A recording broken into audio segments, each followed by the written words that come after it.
Ndabaramukije ndabaha n'ikaze mu biganiro byacu by'umwihariko nakira musesanguzi kaze. Yes, urakoze cyane King kumikaze. Ego. Neka nanjye ndakuramutse ndizira ko wagize ibihe byiza ariko kandi cengirwa ko ndamutsa n'abariko baradukurikirana aho bari hose cyane cyane nyifuriza isabato nziza kwa yemera kwa temera namwe murazinda mutso ndabaha canke ibyifuzo ni uko mwogira weekend nziza cyane gose. Urakoze cyane tudatebeje reka turabire hamwe n'amakuru ariko avugangwa yuko igihugu Minembwe centre yoba yigaruriwe n'igisirikare ca Kongo. Ariko imbere yuko tuja kuri iyo nkuru reka dusabe uducishirize ko kubijanye n'umuzo w'umuhungu wa nyakwigendera Juvenal Habyarimana kazi. Urakoze cyane King. Urakoze cyane ingura Minembwe ndazi kantu benshi bayiteze. Mbe ndababwira nti birashoboka yuko igihugu c'isezerano c'abanyamurenge baba bacambuwe. Birashoboka taza kwiza ko mwido nido.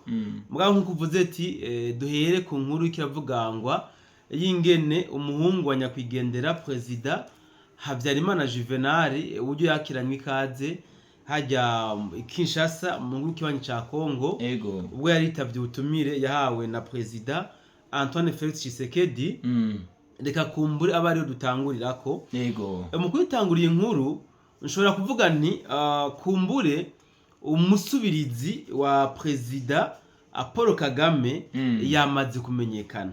Yamaze kuvugangwa kubera yuko ndahamya yuko mu Rwanda bagingo aya ubwo ni bwinshi cyane gose ibikorwa ntabwo biriko birakoreka nkuko byari bisanzwe bikora bitewe n'ingene baronse amakuru y'uburyo uyu Jean-Luc Habyarimana yakiriwe hajya Kinshasa ubwo yari yitavye ubutumire yahawe na president wa kiriya gihugu Antoine Felix Tshisekedi Chilombo. Ku bantu mwabonye ajya amasanamu cyangwa amarese atandukanye uyu Jean-Luc Habyarimana mu by'ukuri yakiranywe iteka ryinshi ndetse n'ugweze kandi n'umutekano wakajijwe cyane gose. Mwarabonye convoi yari muherekeje yari convoi y'imodoka nyinshi cyane gose kandi hari n'imodoka zizimvye zo kugwego go hejuru nkoresho mvugo. Ariko gitangaje nuko no mu kirere hariko harasirikira amadrone yariko aracungera umutekano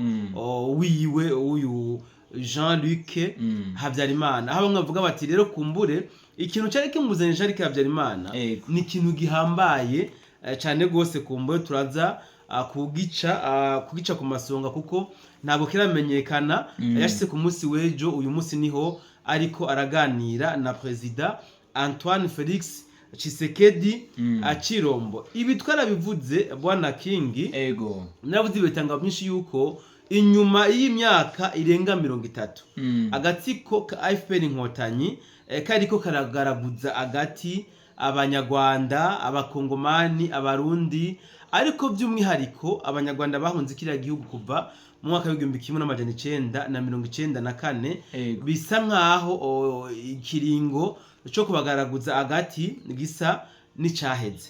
Bisa nkaho uko yahoze abafata ko yigombeye abica rubozo abashimuta abenshi akabahamba mu binogo rusangi bisa nkaho bijya bintu byamaze kurangira. Ikibigaragaza nuko politike y'akarere yakano karere cyane cyane kibiyaga binini yamaze guhinduka. Ntabwo akarere kibiyaga binini kagitwarirwa kuri politike ya FPR Inkotanyi hamwe na Museveni Kaguta Yoweri hibambewe ku bantu muri ko murabiraba neza. Politike y'akarere ubu itwagwa cyangwa se bariko batwarira kuri politike ya nyene icubahiro umukuru w'igihugu cyacu ciza cy'u Burundi President Ndayishimiye Evariste hamwe na President Tshisekedi Chilombo Antoine. Sinzi ko muri ko murabibona. Politike y'akarere ubu ihagaze kuri bano ba president babiri mpejeje kubashikiriza. Ngira ngo namwe murabibona yuko umuntu wese agomba kwinjira hano mu karere k'ibiyaga binini abanza kudodora kwa nyine icubahiro President Evariste Ndayishimiye canke naho agaca kwa President Antoine Felix Tshisekedi Chilombo. Iki rero ni igikorwa gihambaye cyane gose bakoze kugira ngo barabe ingene bakura akarere kose mu buretwa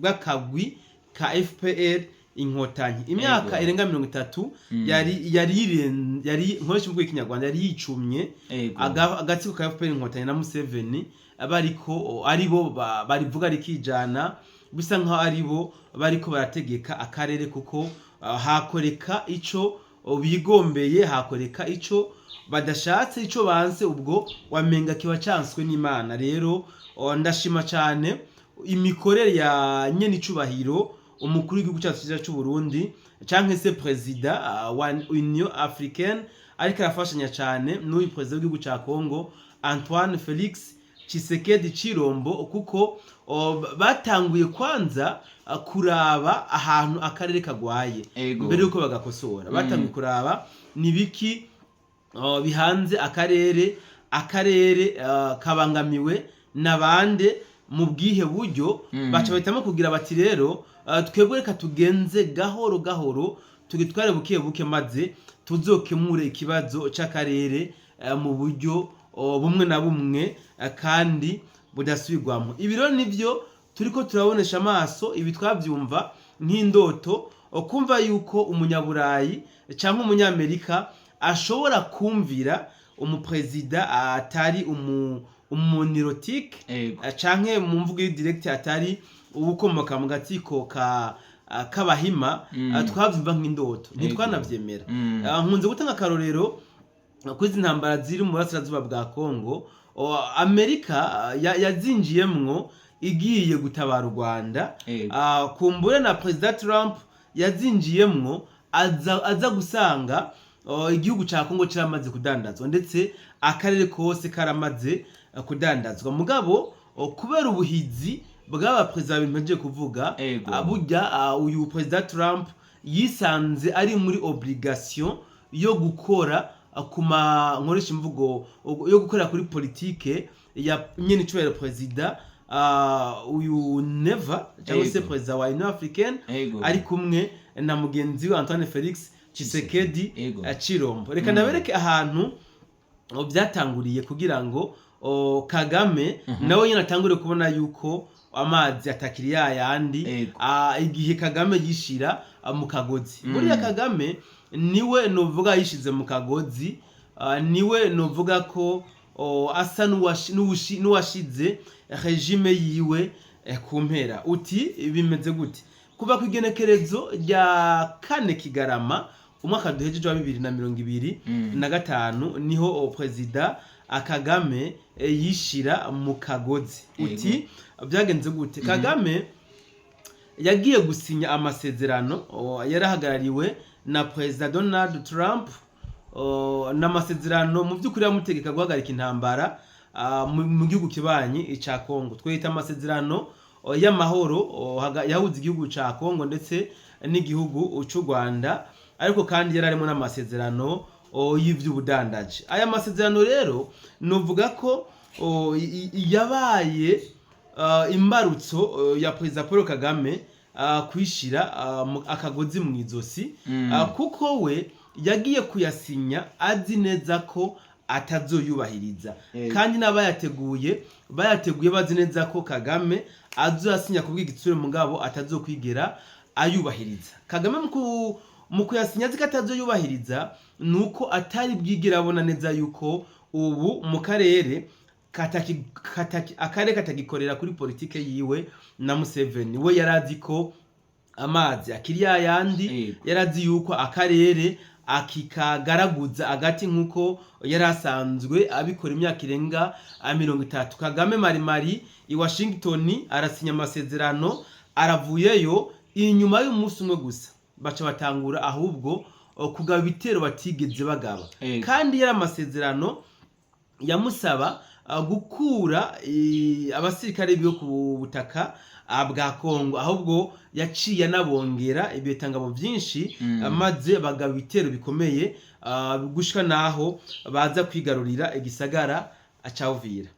Narabivuze n'igisagara ca Uvira bataragifata, ndavuga nti Uvira igihugu cy'u Rwanda cyangwa igisagara cy'u Rwanda kizoyihonyozamwo ikirenge mugabo ntayo bazobamwo. Ego. Uguhonyoza ikirenge mu gisagara ca Uvira bamenye yuko bazoba bashize kumpera ukubaho kwabo, bazoba basa nabikuye ku butaka bwa Kongo bonyene ubwabo mu buryo batazi. Uvira Marimari irafashwe, ngira ngo mwari indirimbo zahimbwe, barafunze indirimbo z'umunezero barishima mu gihugu cy'u Rwanda, ngira ngo abari bafise ububare ico gihe baravyungukiyemo kuko barihaye agacupa n'abatahora bisura akanyama barakariye, ngira ngo mwarabibonye baririmba bati Uvira tombe, Uvira atombe, aho mbere naba ngombwa kubwo abanyamurenge babyishimiye cyane gose, bararirimba ibisimba baratamba bagira bati noneho umucunguzi wacu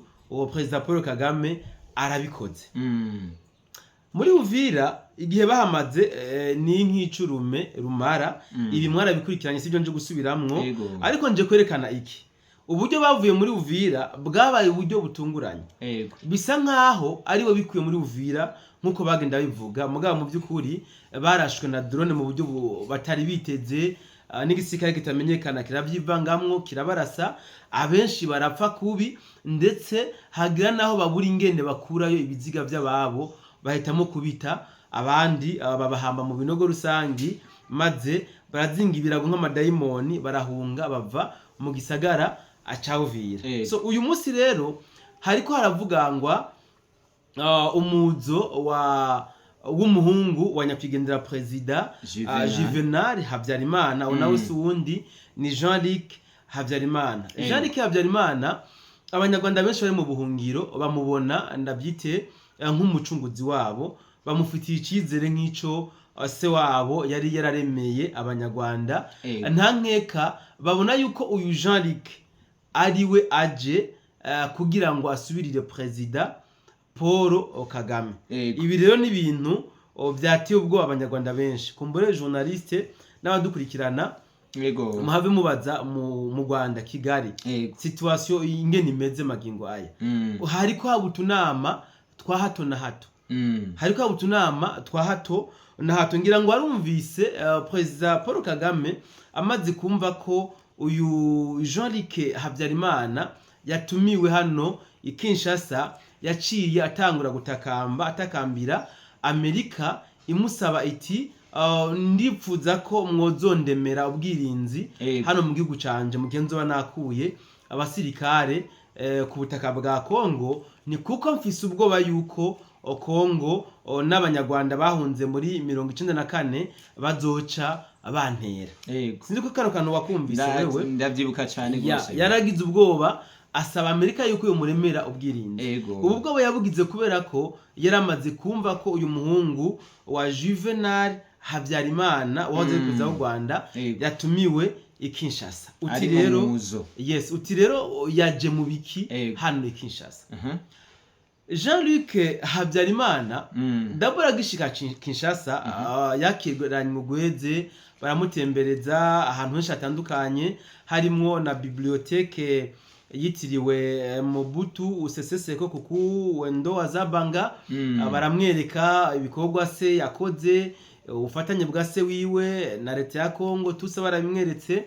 Uyu rero yaje kugira ngo agani ku butumire bwa bwa President Antoine Felix Tshisekedi Chilombo, kugira ngo baganire uburyo abanyarwanda bahunze kuva muri 1994 babayeho n'inzira bocamo kugira ngo bashobore gutahukanwa iwabo mu gihugu cy'u Rwanda. Ibi rero ni bimwe natangwa mvuga nti biragaragara yuko ubuje gusubirira President Paul Kagame yamaze kuboneka.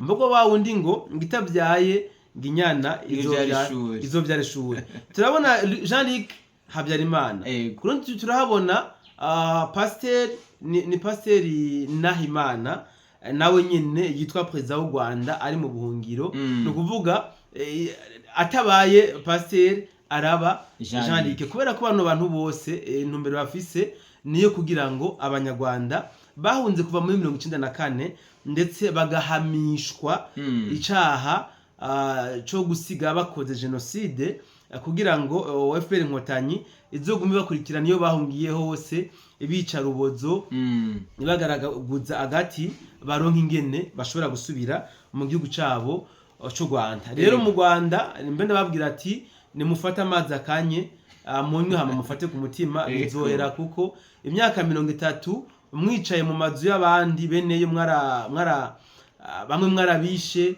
abandi mwarabagirije ibyaha batanakoze kugira ngo bahere mu buhungiro namwe mujye ibyabo mutarondeye ni myinshi cyane gose. Harageze yaho rero ubutungane nyakuri bukora uwakoze icaha abihanigwe ariko kandi ndavuga ko namwe mwasigaye mu Rwanda benshi ntimwera kuko harimo namwe abakoze genocide yakorewe abanyarwanda. Jodibya yakorewe abanyarwanda apana bijya mwagiye muri Remera muhimba muvuga ngo ni genocide yakorewe abatutsi dusanga tuzi yuko ahubwo abenshi bapfuye muri ya genocide babaye abahutu. Ibi naravuze narabyerekanye kandi na deuxième partie yabyo ngiye gusubira kuyikora kugira ngo abantu bakomeze kubona ukuri. Mu Rwanda ibikogwa wapi bariko baradegedwa mu nda bariko ngo ni bwinshi cyane nubwo bani bwinshi abavuga bati noneho Antoine Felix Tshisekedi atwirukanye mu gihugu ciwe none agiye no kutuzanira abo twari tuzi yuko batazofase mu gihugu cy'u Rwanda. Journaliste nuko bimeze mu gihugu cy'u Rwanda nibaze ko ngerageje kwivuga mu ncamake ariko wumve ngo ku banyarwanda bahunze bari mu munezero mwinshi cyane gose ko bavuga bati uyu muhungu wa nyakwigendera Habyarimana Juvenal turamufitiye icyizere cyinshi cyane gose cyuko agomba kutubera inzira na pilier kugira ngo dushobore guhunguka dusubire mu gihugu cyacu cy'u Rwanda twari twarirukanyemo imyaka irenga 30. Urakoze cyane bwana Musesanguzi ariko dusubiye inyuma gato hariho ikibazo mutashoboye kutwishura neza ku kibazo cy'aya makuru avuga ngo yuko Minembwe centre yoba yamaze kwigarurirwa n'igisirikare cya Kongo. Ayo makuru nayo murayafise? Yes, urakoze cyane bwana journaliste.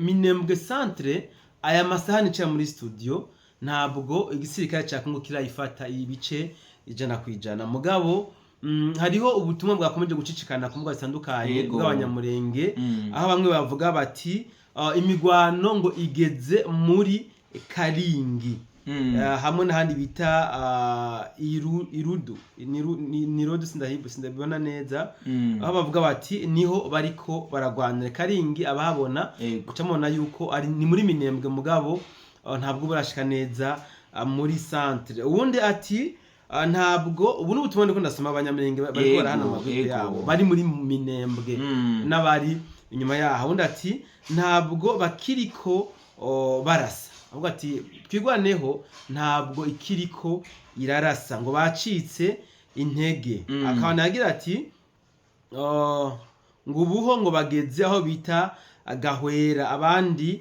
mwirango rya Gitavi nukuvuga Gahwera ngira ngo abakurikiranye twego dushikiza amakuru cyangwa muravye ingene hajya muri Minembwe hageze Gahwera deja ni muri Minembwe. Ubundi ati bamwe ngo bazirambitse hasi nka kujya za mayimayi zasubira mu buzima busanzwe. Uti bamwe muri twigwaneho bashize inkoho hasi kuko babonye yuko ataco bakiriko barashabokora nka kumwe igihe twigwaneho iprograma yuko bagiye kwiyunga na M23 abamayimayi benshi baba hajya muri za Minembwe za Mikenge za Gakangara n'ahandi bace bashira inkoho hasi kuko badeje bari basanzwe bari entouré na twigwaneho. Rero ngo nabatwigwaneho ngo barambitse inkoho zabo hasi basa n'abasubiye mu buzima busanzwe kuko ntaco bariko barasha bokora. Ubundi rero niwe yacatanga impanuro yagize ati ni byiza ko bazirambika hasi nibaje kurima abandi baronderere imiryango yabo. Hariya hameze nk'ahariko hatangirwa ibitambo canke ibimazi. Bivuze ngo Minembwe centre bariyo mugabo ntabwo baratangaza icese yuko bamaze kuyigarurira. Iby'intambara turabizi, iby'intambara turabimenyereye.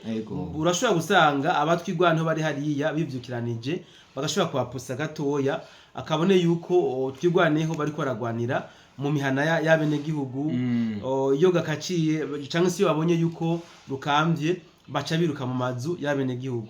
Bana nk'aba bavuze ko bazirambitse hasi si bose bace biripotinga, c'est vrai hariho abace bishikanira kwa FARDC na Wazalendo, mugabo hariho abandi bahisemwo kuzishira hasi barazihamba maze baca bitera mu mihana yabo baba basivile. Ubwo rero kumbure bagumane natwe badukurikirana, turaza kubashikiriza amakuru y'imvaho izuba kumbure rirenze, tuzakuba twamaze kumenya nimba Minembwe centre twigwaneho yamaze kuzinga ibirago naho nyine nk'abadayimoni bavuyeyo, cyangwa kwa FARDC yamaze kuboha abatwigwaneho Red Tabara M23 bari hari yamaze gutangaza yuko Minembwe centre yamaze kuyigarurira. Nabonye ibitangazamakuru byinshi byamaze gutangaza ko Minembwe centre yafashwe, mugabo amakuru ndaguhaye niyo makuru y'ukuri kuko aya nakuye mu groupe y'abanyamurenge, ariko kandi n'amaerema y'aba Wazalendo bari hariya kuri front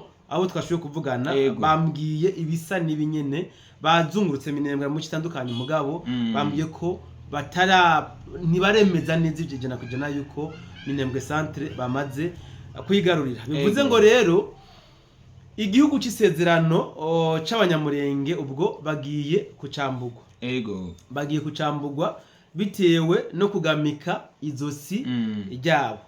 Iyo mvuze abanyamurenge mu mbabarire simbashatse kuvuga ubwoko bw'abanyamurenge, mbashatse kuvuga twigwaneho M23 Red Tabara, kuko nibyo bisirikare bavuga yuko ari byo bibagwanirira, nibyo bemera yuko byabyo bisirikare bacungiye umutekano. Rero mvuze ko bagiye kwambugwa igihugu c'isezerano, ubwo bari abasirikare babo bagiye kubohwa, bagiye kubaboha kabisa, kuko ibi birazwi umusirikare ari ku mirongo rugamba agatsindwa, ubwo araboherwa amaboko imugongo, hama hagasigara hakora amategeko agenga abasirikare bafatiwe ku mirongo y'urugamba. Ubwo rero mwumve ko M23 twigwaneho Red Tabara bararembye kandi mu by'ukuri baratose. Kumbona byadukundira tubaza goroka mu kiganiro bwana journaliste, tunabereke no ngaha muri Plaine de la Rusizi naho si byoroshe, naho si yororo, hariho bishasha bihari. Mwana dukundiye ngo tubaza kugaruka mu bindi biganiro naho tubaganirire. Ndagushimiye cyane bwana Musesanguzi, nongera nshimira n'abadukurikiye, ndabibutsa gukanda subscribe, bagire j'aime na commentaire, tutibagiye partage kugira ngo dusangize benshi naho mu biganiro bikurikira. Bye bye.